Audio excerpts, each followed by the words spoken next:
Mirza. Mirza todavía no se conecta. Mirza. Nieves. Nieves.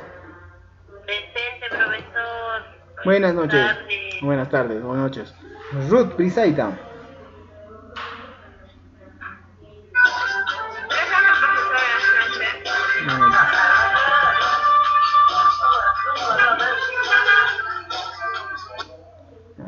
Eudicia. Presente, profesor. Buenas tardes. Buenas tardes. Y Rosa. No está. Presente, profesor. Buenas tardes. Bueno, buenas tardes, Rosita. Listo. Bien, señoritas, estamos la mayoría. Entonces vamos a cambiar de tema. Profesor, no me llamó a mí. ¿Quién? Ah, Nayeli. Estabas al final de la... Nayeli. Estaba escondido tu nombre. Bien. Casi te pongo falta. Bien, señoritas. Entonces, como les había mencionado, ya hablamos ayer de lo que era el asma, un cuadro alérgico que desencadena en el que se cierran los broncos y por ende la persona sufre un cuadro de asfixia, ya que es lo que termina, incluso puede llegar a la muerte, termina matando esa patología. Ya conocemos bastantes tipos de medicamentos y tratamientos, pero siempre es importante la terapia de prevención, es decir, que el paciente esté alejado de las sustancias que puedan producirle alergia. Bien, déjame revisar y comprobar si pueden ver mi pantalla.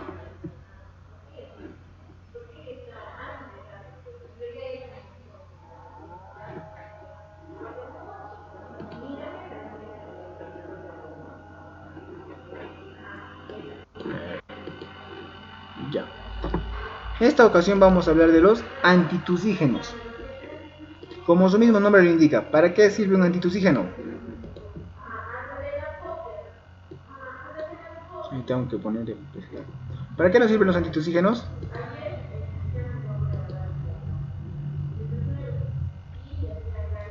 Señoritas. Para la tos, profe. Ya, pero tenemos... Correcto, ¿no es cierto? Sin embargo, ¿será ideal que vayamos a cortar cualquier tipo de tos? ¿O haber algunas restricciones? Pues que la persona está tosiendo, ya, su antitusígeno de frente.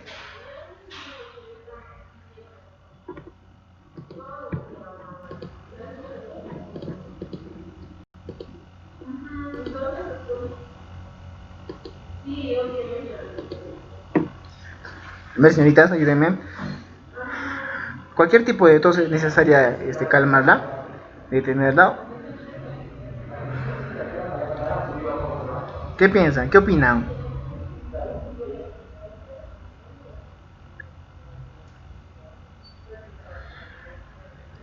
¿Qué tipo de tos conocen?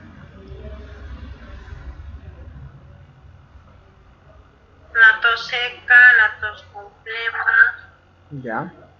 Tos seca y tos productiva. Ya, dos tipos de tos seca y tos productiva. Los antitusígenos, ¿en qué tipo de tos se utilizan? En la antitusígena, en tos seca o tos productiva, o en ambas. ¿En qué caso se utiliza? Ya habíamos mencionado un poco de este tema en otra ocasión.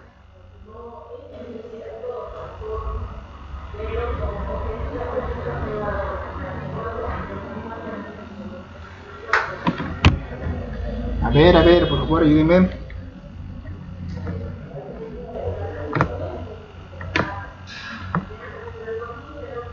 ¿Será bueno calmar la tos en todas las circunstancias?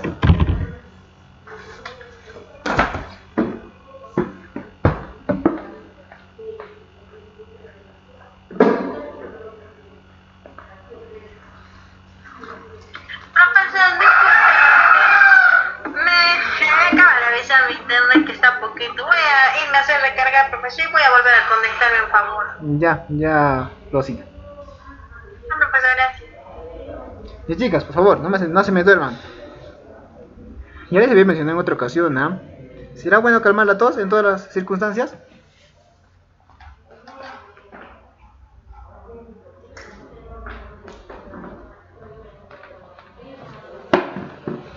No. Por supuesto que no. Vamos a ver por qué. La tos es un importante mecanismo de defensa del sistema respiratorio contra los irritantes. Repito, la tos es un mecanismo de defensa. Si de esa forma el organismo se defiende, ¿será bueno detenerla o parar la tos?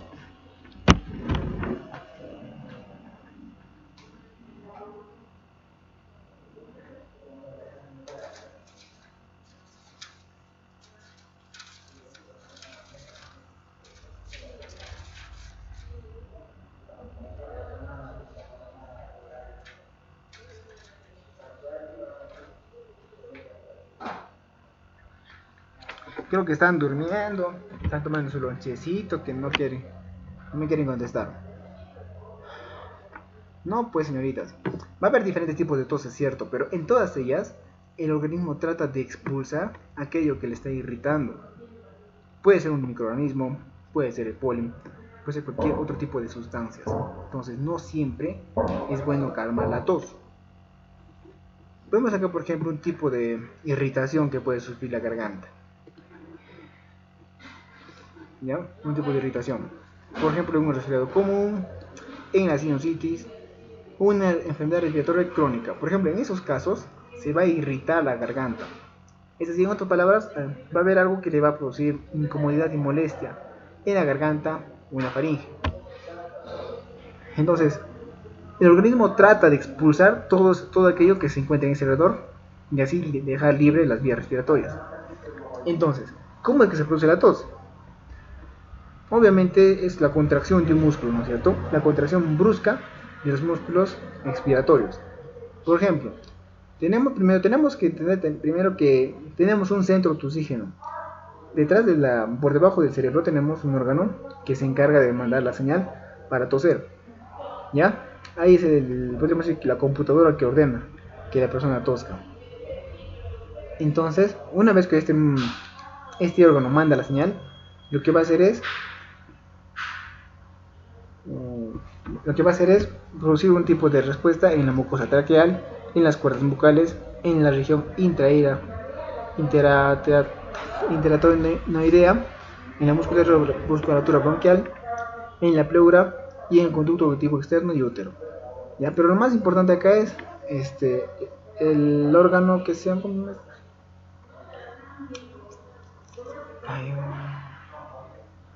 se me dio el nombre, un ratito.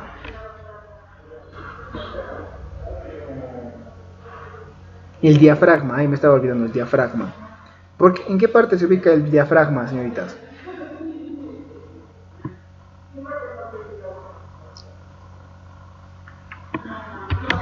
¿Dónde tenemos el diafragma?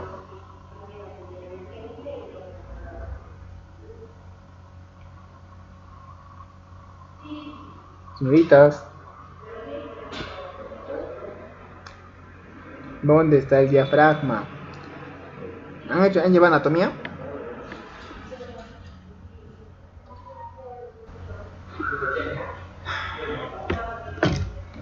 No sé si alguna vez se han percatado, pero... Debajo de los pulmones, profesor. Muy bien, debajo de los pulmones, justamente como se observa acá en la imagen, ¿no es cierto? Acá estamos viendo que debajo de los pulmones tenemos un cartílago grande. Este cartílago lo llamamos... ¿cómo se dice que se llamaba? Diafragma, ¿no es cierto? Debajo del pulmón está el diafragma. Entonces eso se encarga... alócate. He subido arriba a traer mi laptop. ¿A qué hora? Será 10-20 minutos. Ah, recién. Sí, Yo también hice un rato a mi cuarto. Ah, ya. Y me estaba olvidando igual. Es comer renegando, seguro. Ay, no sé, creo que ya es tipo las 6 también. Ay, déjame que me quería quedar en mi cuarto, pero déjame. Ay, me quedan descansando unos cuantos.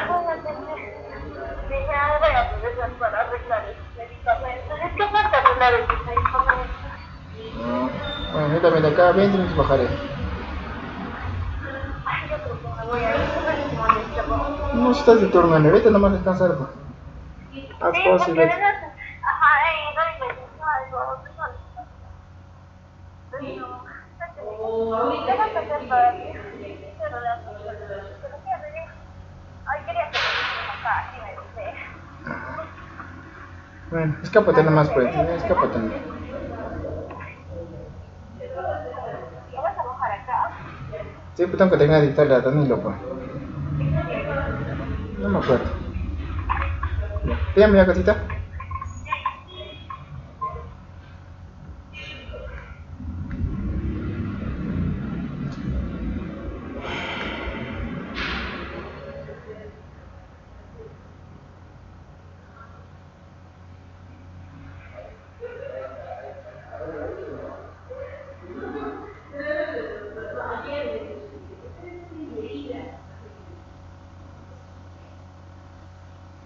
Me salí, se salió el Meet, van a disculpar, señoritas. Bien, les decía, tenemos por debajo de los pulmones este cartílago que es bastante grueso y juntamente con los músculos intercostales, o sea, como se acá en la imagen, son los encargados de la respiración y de la inhalación y la exhalación. Entonces, cuando el diafragma baja, ¿qué pasará? A ver, cuando el diafragma baja, ¿qué pasará con el pulmón?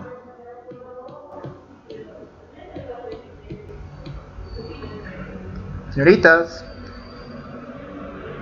es como una... ¿Cómo se llama ese instrumento musical? Un acordeón. ¿Sí conocen el acordeón, no es cierto?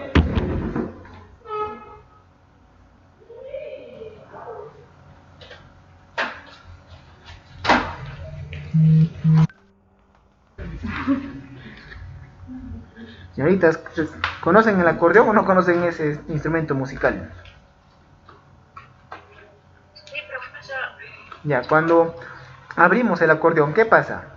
¿Qué entra al interior del acordeón, de esa bolsa?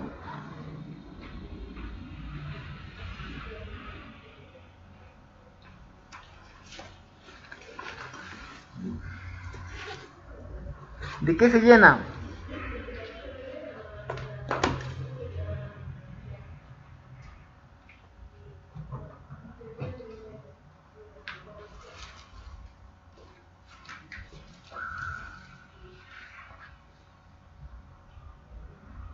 ¿De qué se llena? De aire, pues, señorita, de aire. El acordeón se llena de aire. Del mismo modo, cuando el cartílago, ese cartílago que es el diafragma, desciende, igualito va a entrar aire. ¿Ya? En ese proceso se llama inhalación. Cuando ustedes respiran, cuando el aire entra en los pulmones, el diafragma desciende, ¿ya? El diafragma jala hacia abajo, como un acordeón, lo que permite el ingreso de aire. ¿Y qué pasa cuando ya también el diafragma sube? ¿Qué pasará?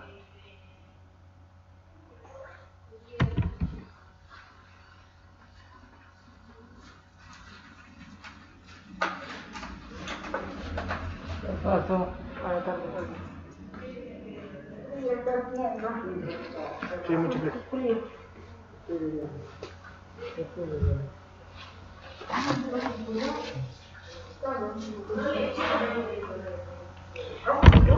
Señoritas, por favor ayúdenme, colaboren con el curso.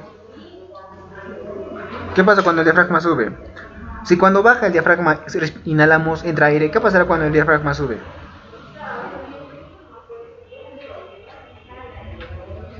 ¿Profesor? ¿No está para la respiración, profe? ¿Cómo? ¿Qué pasaba? Sin miedo, hablen, conversen, opinen.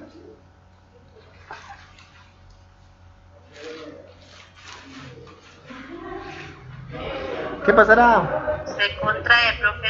Ya, y al contraerse, ¿qué pasa? ¿Qué pasa con el aire que había en los pulmones hasta ese momento?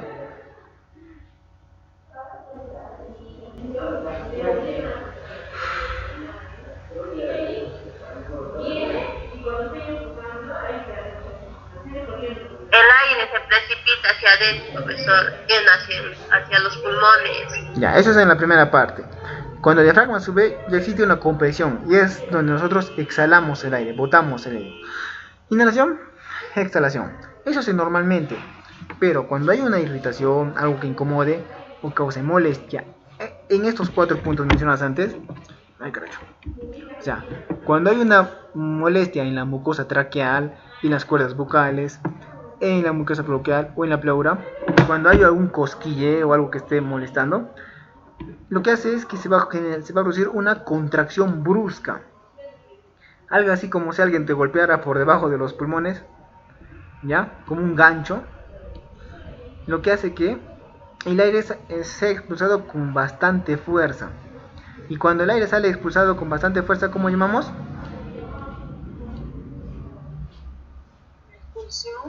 Se llama tos. Cuando ustedes tosen, ¿no se han percatado que el aire sale con fuerza?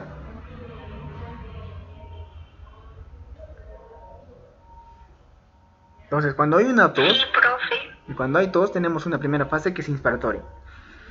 Entra en los pulmones. Seguramente hay una compresión. Empieza a subir empiezan a contraer los músculos, también el diafragma, pero todavía la boca está cerrada. Pero cuando abrimos la boca, el aire que está comprimido sale con fuerza. ¿Con qué fin? De tratar de expulsar todo lo que esté incomodando en esas zonas. ¿Ya? Esa es una tos. Entonces, ¿de qué van a encargarse los antitusígenos? Lo que van a hacer es adormecer o disminuir esa irritación, calmar la irritación que esté produciendo la tos. El primer medicamento del cual vamos a hablar es la codeína. ¿Derivado de qué medicamento es la codeína? ¿O de qué sustancia? Ya le hemos hablado hasta en 3 ocasiones. Ojo. ¿Derivado de qué medicamento es la codeína?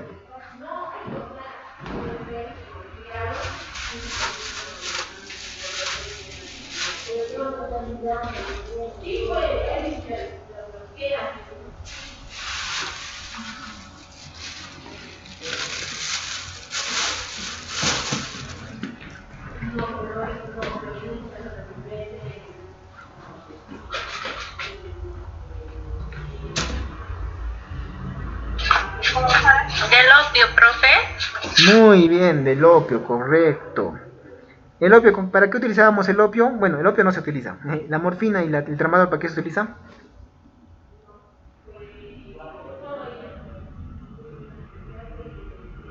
¿Para qué se utiliza el tramadol? Yo sé que saben. Para el dolor. Correcto, para el dolor. Y la codeína, podríamos decir que es su hermano menor. También tiene un ligero efecto analgésico, pero curiosamente tiene un efecto antitusígeno. ¿Ya? Para cual es con este fin que lo utilizamos. ¿Qué dice? La codeína es un profármaco opioide natural. Profármaco quiere decir que entra inactivo en la sangre, pasa a hígado y recién se activa.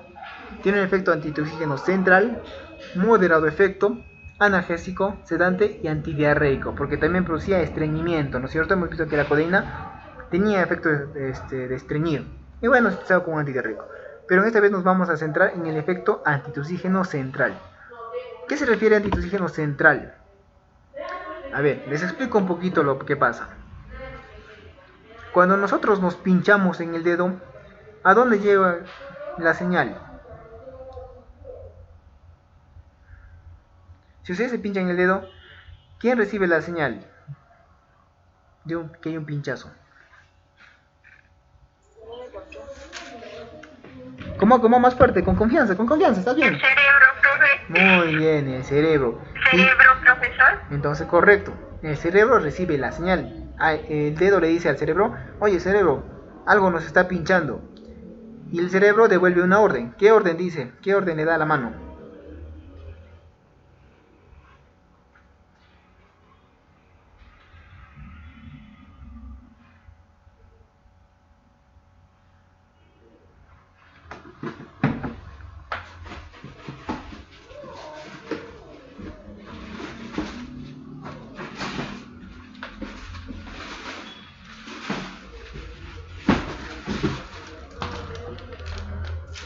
Señoritas, ¿qué pasa? ¿Qué orden da el cerebro? ¿O se quedan ahí ya? Cambiemos de ejemplo, ¿ya? Ustedes están agarrando una olla caliente. Y en eso la mano le dice al cerebro, cerebro, nos está quemando, me está quemando, siento dolor, ¿qué hago? Y el cerebro, ¿qué le dice?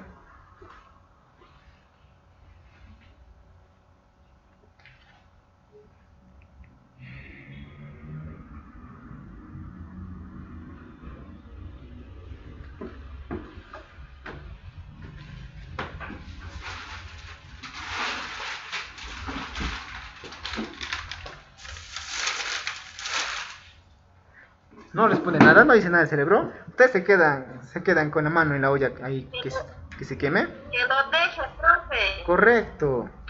El cerebro da la orden, oye, suelta eso, pues nos vamos a lastimar. Eso dice el cerebro. Obviamente nosotros no lo notamos porque pasa en segundos, pues. Uno se pincha y de inmediato saca la mano de la aguja. Uno se está quemando y de inmediato saca la mano de la olla, la plancha o el fuego. Eso es una acción y reacción. Llega un impulso al cerebro y el cerebro da una orden. ¿Ya? Eso ocurre en microsegundos. De forma parecida pasa en la tos. En la garganta las células le dicen al cerebro, algo acá nos está molestando, nos está irritando. ¿Y con qué responde? ¿Qué orden les da el cerebro? ¿Qué les dice a esa zona? Haga un esfuerzo para toser. Correcto, muy bien. Le dice, muy bien, correcto. Entonces, ¿qué tienes que hacer? Tose, pues, tose para botar eso que te está incomodando. Entonces, así funciona la tos. Algo irrita en la garganta, en los pulmones, esa señal lleva al cerebro y el cerebro da la orden de toser. ¿De acuerdo? ¿Se entiende hasta ahí? Sí, profe. Ya, hablamos de ahora volvemos al medicamento. Hablamos de un antitusígeno central. Cuando nos hablan de un medicamento que actúa a nivel central, se está refiriendo que esté actuando a nivel del cerebro o a nivel del bulbo raquídeo. Es el sistema nervioso central, pues. Entonces lo que hace este medicamento es que va al cerebro y lo adormece. ¿Ya? Va al cerebro y lo adormece. Ahora, yo les pongo este ejemplo. Volvemos al ejemplo de que nos estamos quemando, ¿ya? En este caso nuestro hermano está agarrando una olla caliente y la orden llega al cerebro y dice, cerebro, estamos agarrando una olla caliente, ¿qué hacemos? Si el cerebro está adormecido, ¿qué va a decir? Ya nadie va a quemarse, será. Correcto, va a seguir así, no va a hacer nada. Si el cerebro no manda la orden, la persona puede estar quemándose, su piel estará haciéndose ampolla, etcétera, etcétera, pero no va a hacer ninguna reacción. Así funciona. Bueno, aprovechando el ejemplo, vamos a mencionar lo del tramadol y la morfina. Como ustedes saben, el tramadol y la morfina, ¿para qué hemos dicho que se utiliza? Casi en 10 días. No sale casi en 10 días que se ha ido la tía. Abajo 100 soles. Ya está. Les decía, ¿qué efecto tenía el tramadol y la morfina? ¿Para qué utilizamos el tramadol? Para todo. Tramadol no. Era para. Está bien, el tramadol es para el dolor. ¿Y la morfina? ¿Cómo? A ver. ¿Ya? Es para el mismo, profe, para el dolor también. ¿Qué tipo de dolor? ¿Se acuerdan? Dolor postoperatorio. Y también dolor oncológico, es para dolores insoportables, ¿ya? Dolores insoportables. Entonces, cuando hay un dolor insoportable, ese impulso nervioso llega al cerebro. Y si el cerebro no siente, o sea, mejor si el cerebro está adormecido, ¿la persona va a sentir el dolor? No, no es cierto. Ojo, miren, ya les estoy aprovechando para explicarle un poco de los opioides. Esos medicamentos así funcionan. Adormecen el centro de dolor. Por más que la persona le estén cortando un brazo, no sé, se esté fracturado. ¿No estás esperando los medicamentos operatorios para operaciones? Correcto, así funciona. ¿Ya? Así funcionan. Los anestésicos centrales adormecen a todo el cuerpo, no dejan que llegue la señal al cerebro. Y obviamente pues el cerebro, al no sentir nada, al pensar que todo va bien, no hace ninguna acción. Así funcionan esos tipos de analgésicos, tramadol, morfina, codeína, etc. ¿Ya? Bueno, volviendo al ejemplo de ahora de la codeína. Del mismo modo llega al cerebro y produce esa sensación de adormecimiento. Ahora, ¿qué pasa? Decimos, puede que haya una sustancia que esté irritando en la garganta. Esa señal llega al cerebro, pero el cerebro está adormecido. ¿Va a dar una respuesta?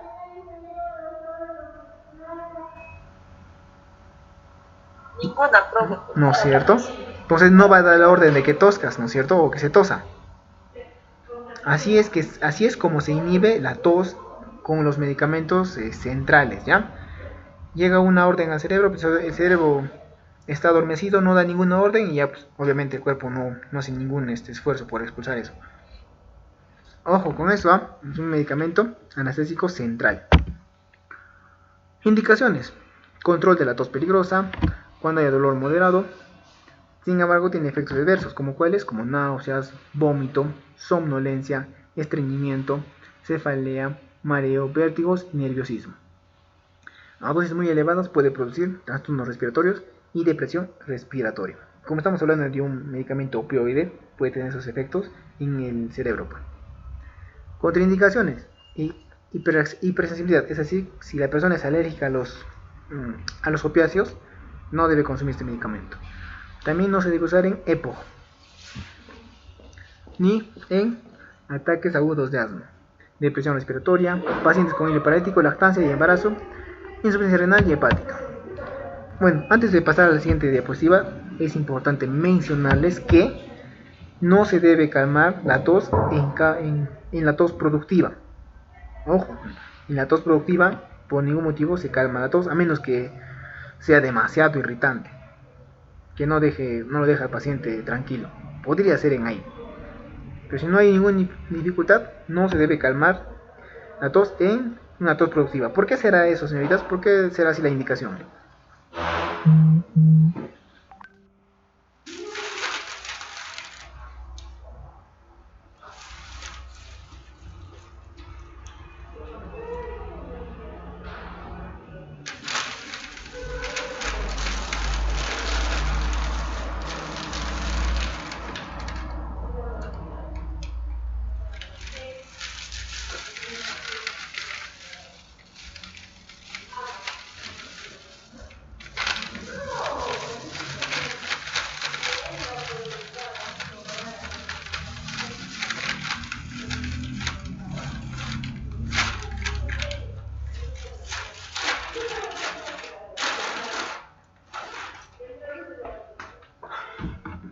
¿Por qué, señoritas? ¿Por qué no tenemos que anular la tos en una tos productiva, una tos con flema?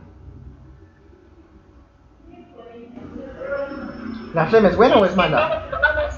Profe, si lo vamos a anular no se va a poder expulsar ya la flema que se va a formar, Correcto. Entonces esa flema se va a acumular en los pulmones y puede causar incluso una neumonía, ¿no es cierto? Bonito en el EPO. Como hemos visto, el EPO es una enfermedad donde hay hay contaminación de los pulmones. Pueden estar con humo o alguna sustancia que esté complicando los pulmones. Entonces, es importante que en esos pacientes la flema limpie los pulmones, ¿ya?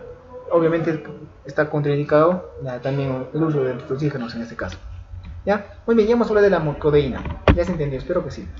¿Cómo viene? Suele venir en jarabes, comprimidos y supositorios y hasta en suspensión.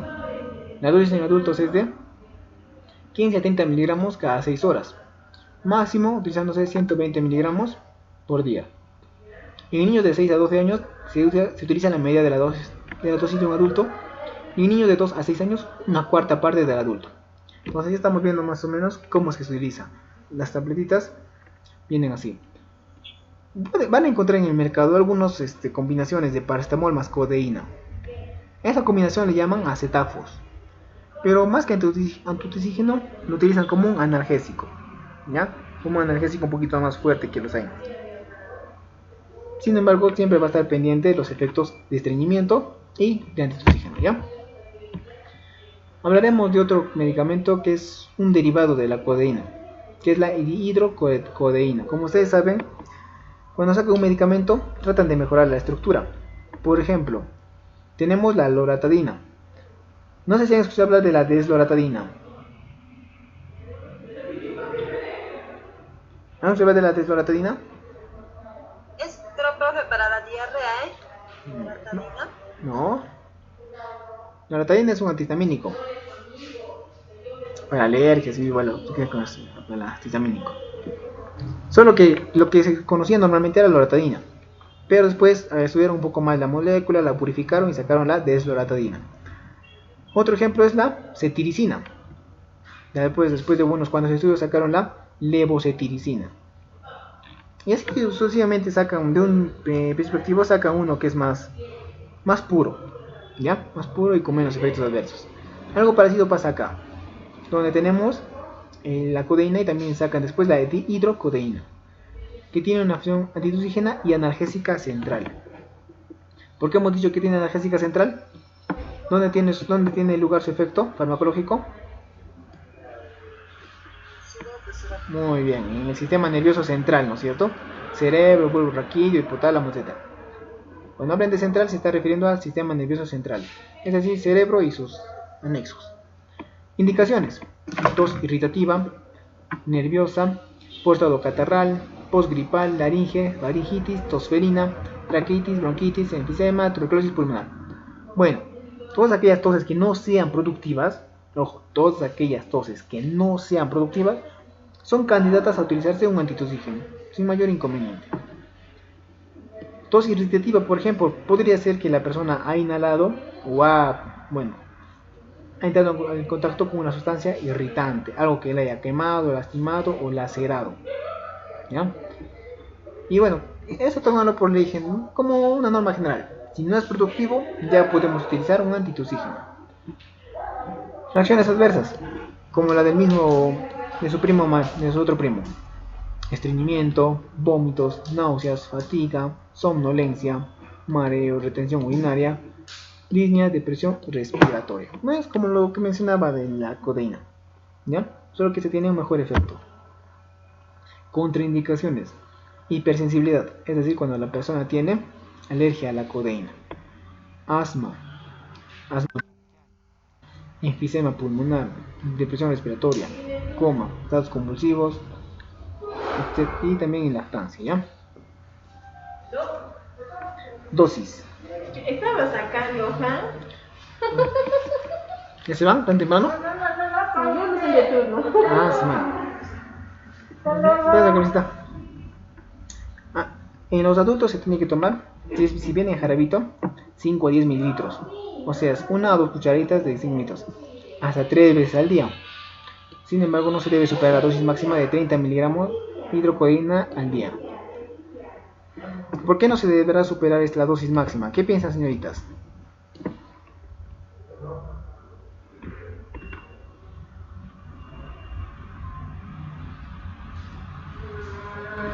Puede hacer una depresión al cerebro. Correcto, va a tener problemas en el sistema nervioso central, porque recuerden, este medicamento sigue siendo un derivado del opio, que es una droga.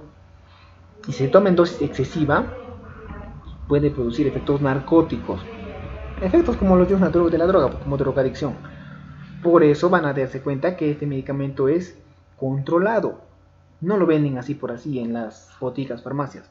Siempre va a requerir de una receta médica. Y de igual manera, si ustedes están trabajando en una farmacia o botica y alguien viene por este medicamento, tienen que pedirle su receta. Y tienen que dejar siempre una copia de la receta. ¿Ya? ¿De acuerdo?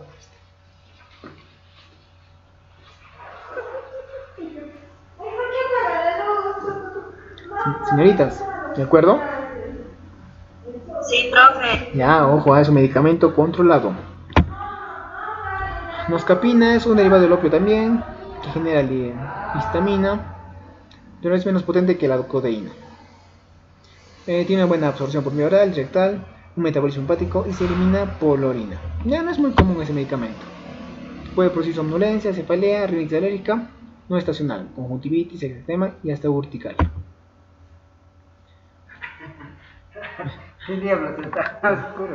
Ahora, por último, bueno, a ver qué más. Casi por último, ya mejor dicho, terminando el tema de los antitussígenos centrales, vamos a hablar del dextrometorfano. Creo que es el más conocido, ¿no es cierto? Me imagino que sí han escuchado hablar de este medicamento.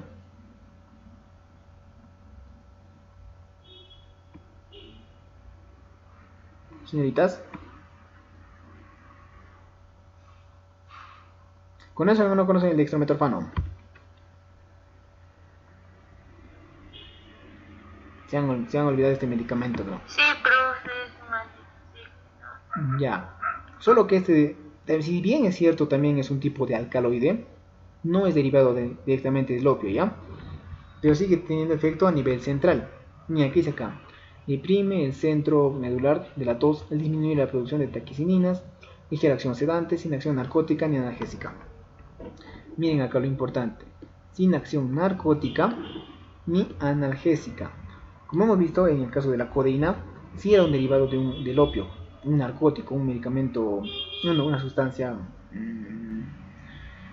narcótico, podemos decir, por no decir droga, que produce sus efectos. Pero el dextrometorfano justamente va de estas dos indicaciones, ni analgésico ni acción narcótica, por ende lo hace un poco más libre al mercado, y es de venta libre, sin mayor problema, donde la dosis es administrada por vía orales, donde su efecto empieza a los 15-30 minutos y tiene una duración de 3 a 6 horas. Se metaboliza en hígado y se elimina por la orina. ¿En qué caso va a estar utilizado? En tos irritativa.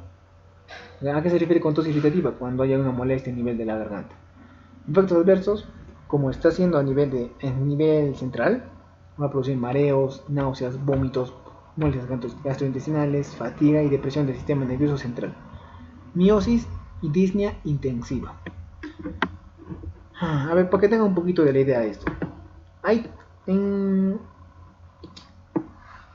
una patología, hay una fisiología a nivel de la contracción de las pupilas. No sé si alguna vez han visto que hay personas que se les hacen los ojos chiquititos, como puntitos. No sé si alguna vez han visto en las caricaturas o otros lugares, cuando alguien está drogado, los ojos se le ponen chiquititos. No sé si habrán percatado. Señoritas. Ya, bueno, dibujaré nomás, pues no me queda otro. Me han salido chuecos mis ojitos. Cuando la persona tiene los ojos muy pequeñitos, se llama miosis. Y cuando la persona tiene los ojos grandes, se llama midriasis. ¿Ya? Esto puede ser debido a diferentes problemas o acciones en el nivel de cerebro. Entonces, si hay una excesiva dosis de alcaloides, se produce una miosis. ¿Ya? Eso es para que tengan en cuenta. Y cuando suele al revés, se llama midriasis.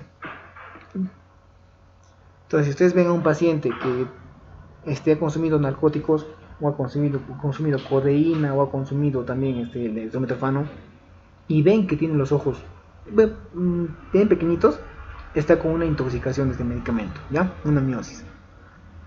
Contraindicaciones en hipersensibilidad, uso concomitante de inhibidores de la monoamina oxidasa, administración con esos pacientes con asma, tos crónica y úlcera péptica. Pues no se debe dar en personas alérgicas al dextrometorfano, tampoco en pacientes con asma, ¿ya? Con una tos crónica o úlcera péptica. No con tos crónica, ¿por qué? Porque si es una tos crónica, ¿qué era crónico? ¿Qué hemos dicho que era crónico?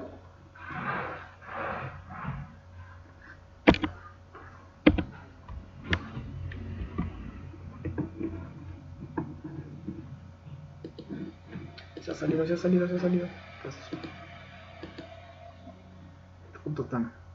¿Qué era crónico? Señoritas.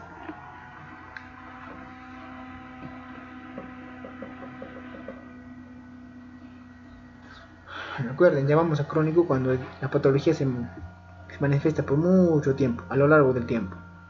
Entonces, una tos crónica quiere decir que algo grave está sucediendo ahí. Y no es recomendable enmascarar ese problema. ¿Ya? La dosis, solo combinado con antihistamínicos. Se puede utilizar también con antihistamínicos. Generalmente en adultos se le puede administrar de 10 a 30 miligramos cada 6 horas.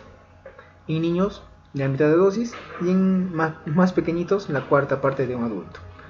Su efecto generalmente empieza a los 15-30 minutos y tiene una duración de 3 a 6 horas.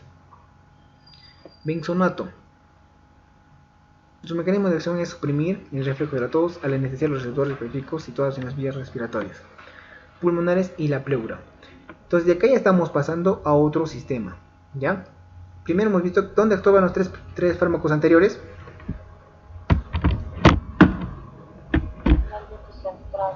Muy bien. en el sistema nervioso central. Ahora lo que vamos a empezar a ver es que ya también son medicamentos que actúan a nivel periférico.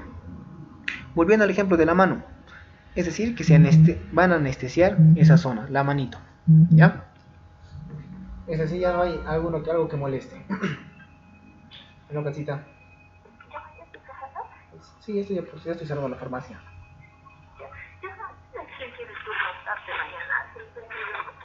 ¿Qué?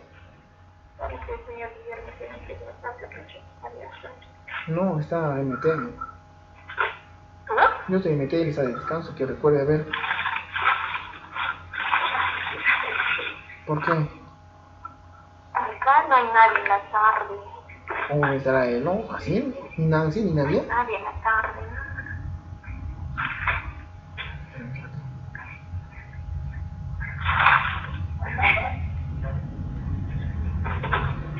No hay. ¿Dónde está? ¿Sale libre? No encuentro.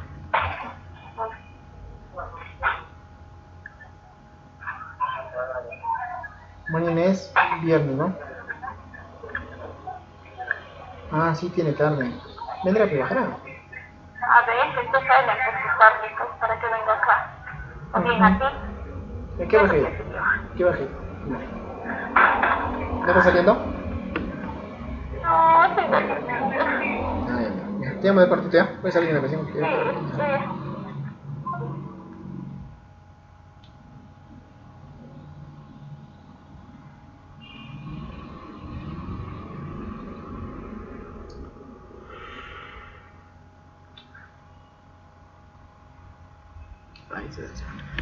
Disculpen, como les decía, entonces vamos a ver que ya también estuve en un lugar periférico, fuera del sistema nervioso central. Es decir, llega a la garganta y lo anestesia. ¿Qué pasa si lo anestesia? La garganta mandará la señal al cerebro si está anestesiada.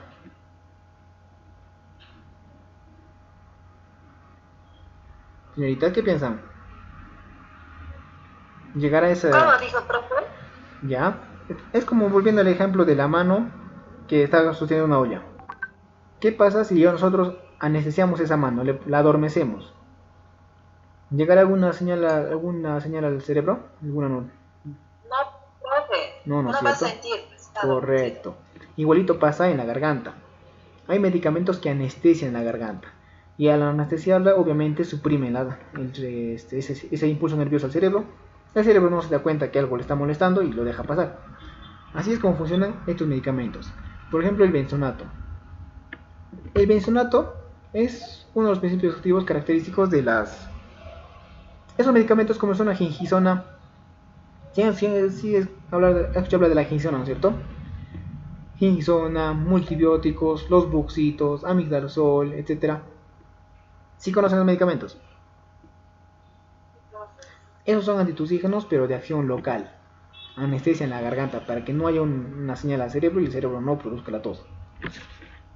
Bueno, hablaremos un poquito más del benzonato. Tratamiento sintomático en pacientes con tos seca, consecuencia de enfermedades respiratorias agudas de carácter irritativo. Es decir, cuando hay alguna irritación en la garganta. Por ejemplo, una traqueitis, una laringitis, una irritación. Siempre para controlar la tos relacionada con neuropatía obstructiva crónica, asma, bronquitis y enfisema. Efectos adversos: hipersensibilidad, congestión nasal, sensación de quemazón en los ojos, opresión torácica, náusea, estreñimiento, dolor abdominal, alteraciones del sistema nervioso central como sedación, somnolencia, cefalea y mareo. Pero lo importante recalcar acá es que vamos a utilizar para una patología que esté irritando la garganta, ¿ya? No es una infección, no producto de una gripe o una tos con flema, nada. Simplemente cuando hay una irritación. Contraindicaciones: obviamente personas que sean alérgicos a este medicamento. Los dosis para los adultos son una pastillita de 100 miligramos cada 8 horas. Incluso puede administrarse hasta cada 4 horas, alcanzando la dosis máxima de 600 miligramos al día. No se debe superar esa dosis, ¿ya? Bien, ahorita dejaremos los mucolíticos para la siguiente parte. Tengo que entrar a la siguiente sesión. Vamos a llamar lista, ¿ya?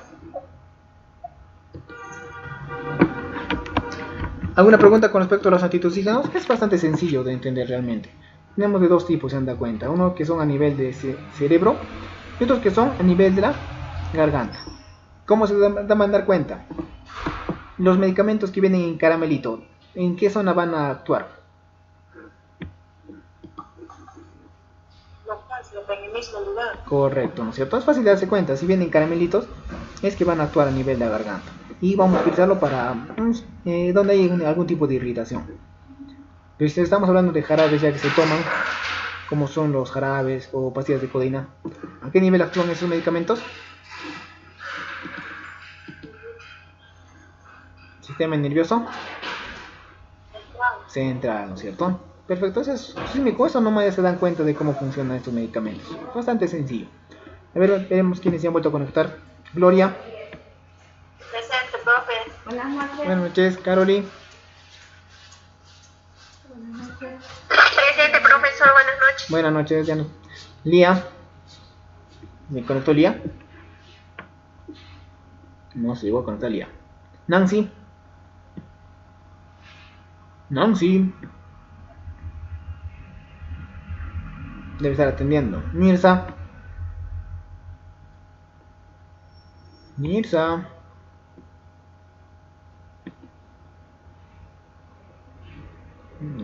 Nieves. Presente, profesor. Ya, Ruth Brisaida. Ruth. Presente, profesor. Euricia. Euricia. Presente, profesor. Listo. Rosa. Tengo. Nayeli. Presente, profesor. Bien, señoritas. Menos repasen lo que hemos hablado. Está sencillo de entender. Ya hablaremos mañana de muy políticos y el siguiente tema. Buenas noches, que descansen.